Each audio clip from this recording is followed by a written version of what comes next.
Is there anything more exhilarating than being transported to a whole new world? We think not. That's why we're diving headfirst into the latest and greatest Isekai anime for 2024 and 2025. New lives, new possibilities, and a whole lot of weird shenanigans. Join us at Animeology as we explore the best new Isekai anime ready to capture your imagination and transport you to places beyond your wildest dreams. Let's jump right in. Number 10, Headhunted to Another World, from Salaryman to Big 4.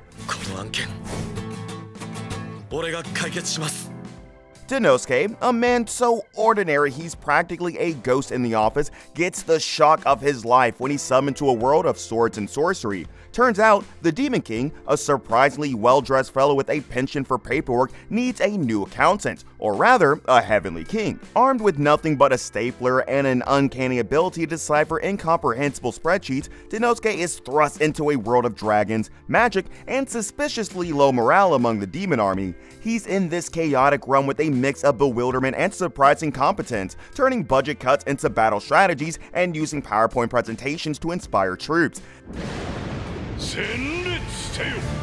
Denosuke is still that same humble number nerd, just with a slightly more impressive wardrobe, and let's be honest, who wouldn't want to replace their morning commute with a daily dragon battle? Number 9, Loner Life in Another World.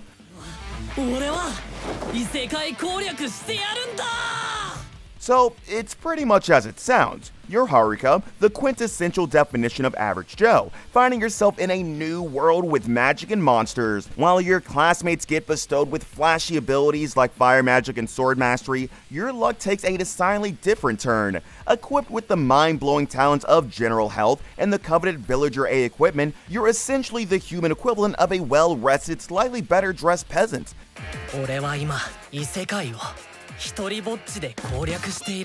Rather than embracing the call to adventure, you have to make a bold, if not entirely surprising decision, becoming a hermit. Just think about it, a cozy cottage, a flourishing vegetable patch, and an oddly endearing friendship with a talking slime. It's a life filled with the soothing sounds of nature and the occasional existential crisis about the meaning of life in a world where everyone else is busy slaying dragons. But Haruka isn't a twerp. Even his worst skills are cheat level. He just doesn't know about it. Number 8, No Longer Allowed in Another World.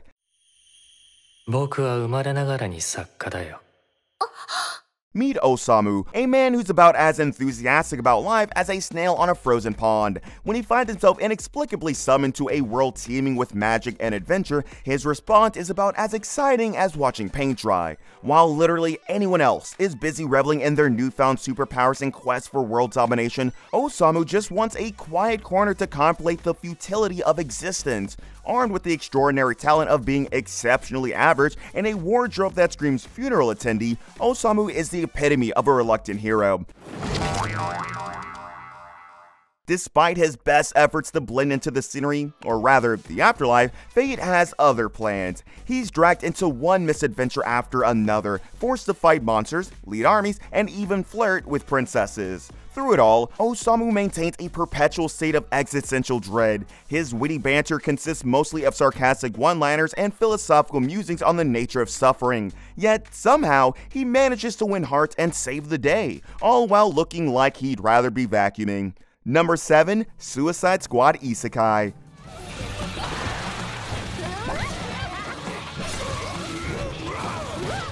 Harley Quinn, Deadshot, King Shark, and the rest of the colorful criminals you know and love are unceremoniously dumped into a world of swords, sorcery, and suspiciously large rodents. Amanda Waller, the mastermind behind this chaotic experiment, has a grand plan: conquer this new world with the help of her motley crew of misfits.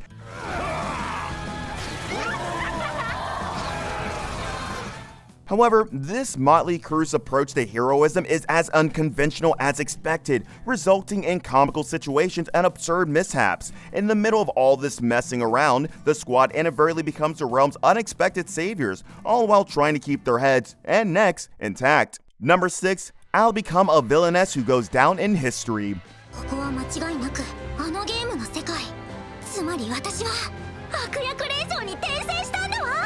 What if a tiny, precocious girl with jet black hair and eyes that could freeze a dragon plotting world domination while sipping tea got the power to do so? Alicia, or rather our Alicia, is not your average 7-year-old. She's a reincarnated fangirl with a villainous ambition. Armed with the knowledge of a future she desperately wants to rewrite, she's ready to turn the world of this otome game upside down. But as it turns out, being a villainess isn't all about dramatic entrances and evil cackles. There's also the small matter of dealing with an overly affectionate prince, a surprisingly competent maid, and the constant threat of accidental world destruction. Alicia soon discovers that being the baddest of the bad is harder than it looked, especially when your plans involve more tea parties than tyranny. Number 5. Failure Frame. I became the strongest and annihilated everything with low-level spells.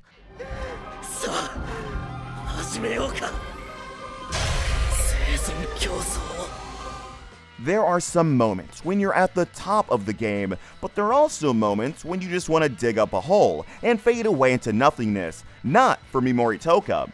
This poster boy for underwhelming gets the surprise of a lifetime when he's summoned to a fantasy world. While his classmates are busy flexing their A+ magic and sword skills, Mimori's only talent seems to be the ability to make toast without burning it. A total dud in a world of heroes, right? Wrong. Turns out Mimori's weak magic is actually a stealth superpower. His pitty little spells, like slow and poison, are secretly OP when maxed out. He could be turning a dragon into a sleepy green-colored extra slow dragon. It's like turning a Godzilla into a grumpy garden snail. Paralyze. So, 最高. After a less than glamorous dungeon dive meant to dispose of him, Mimori emerges not as a defeated nobody, but as a walking, talking, spell-slinging apocalypse. With his arsenal of upgraded low-level magic, he's basically a one-man wrecking crew. So, while his classmates are busy saving the world one heroic deed at a time, Mimori is quietly, very efficiently ending threats before they even start. Who needs fireballs when you can turn your enemies into statues? That goddess that threw him in that dungeon has her days numbered. Number 4. A journey through another world, raising kids while adventuring.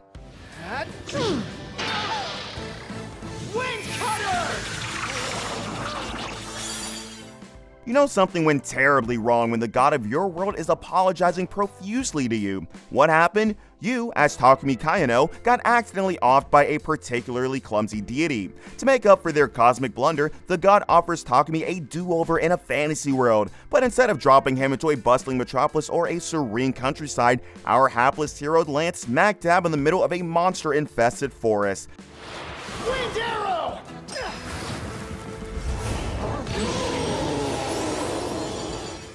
Just when he's contemplating his new, bug-infested life, he stumbles upon a pair of adorable and inexplicably powerful children. Turns out they're not just any kids, they're mini powerhouses with the potential to level entire cities. Faced with the daunting task of raising 2 pint-sized, world-ending weapons, Takumi decides to embrace his newfound role as a reluctant guardian. Number 3. The strongest magician in the Demon Lord's army was a human.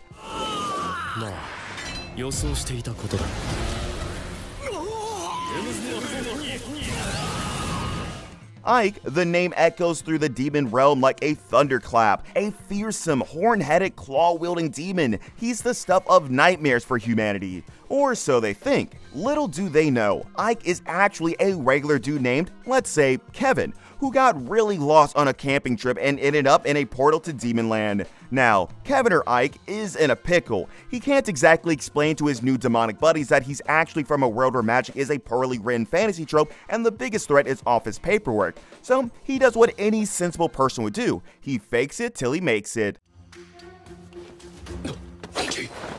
With a knack for strategic thinking and a suspiciously deep knowledge of gunpowder formulas, Ike quickly rises through the demon ranks. Life as a top-tier demon is surprisingly comfortable. There's the whole unlimited power thing, of course, but also the perks like not having to do your own laundry and having a personal army of loyal, if slightly dim-witted underlings. But I can't shake the feeling that he's living a lie. Number 2. The New Gate.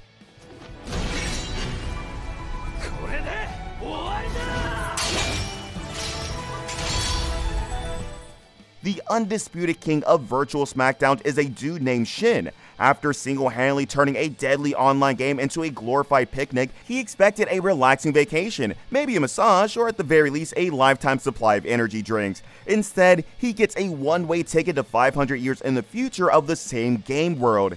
Now, our hero finds himself in a world that's basically his old stomping ground on steroids.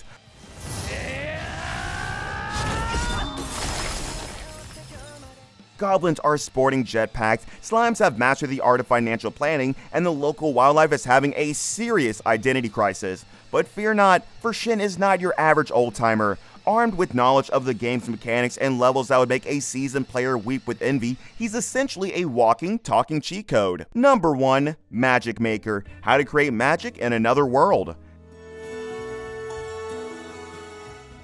Now, Theon's fantasy is a bit different from the other entries. No wands, no spells, just a whole lot of disappointment for our wannabe wizard. But Theon's not one to let a little thing like non-existent magic dampen his spirits. Armed with nothing but a stubborn streak and a questionable amount of free time, he dives headfirst into the world of theoretical magic. Picture this: a man in a world of swords and sorcery, scribbling equations on parchment and conducting experiments that would make a mad scientist blush. It's a long, arduous journey filled with failed experiments, questionable life choices, and the occasional explosion.